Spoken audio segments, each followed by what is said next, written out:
An Orlando man who served nearly 2 decades in prison for murder is sharing his story about what now lies ahead for him. News 13's Christina Jensen was the first reporter to speak with Edward Francis one-on-one just a day after he was released from prison. Christina, what do you have to say? Francis says he's just full of emotion and grateful to be back home with his family, but also extremely remorseful for the role he played in Kenneth Lewis's death.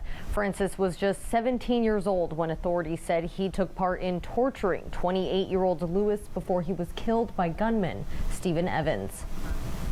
Letters not going to bring back their son. An apology of me saying I'm sorry is not going to bring back their son. There is nothing I can say. Excuse me. There is nothing. For the last 20 years, Edward Francis has been locked up for the murder and kidnapping of Kenneth Lewis. While Francis didn't pull the trigger, he was held responsible for his involvement.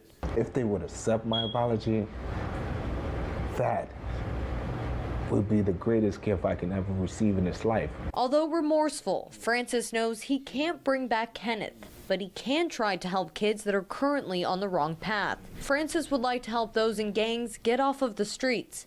He also wants to inspire kids in juvenile detention centers with his story, a story of overcoming the odds and beating the system. You are in a place that has no love for you, but it will absorb every ounce of love that you have and transform you into either a beast or a demon. Some come out unscathed. Francis is now looking towards the future. First on his list, spend quality time with his family and then find a job, preferably in woodworking, a hobby he fell in love with while he was in prison. I was blessed with a great family to actually constantly let me know that I am loved. They prayed for me. They constantly sent me letters letting me know that they are there for me. And they always, from a young age, they always let me know that you're going to come home. Now he's finally home celebrating with his siblings and his mother, who couldn't have asked for a better gift this holiday season.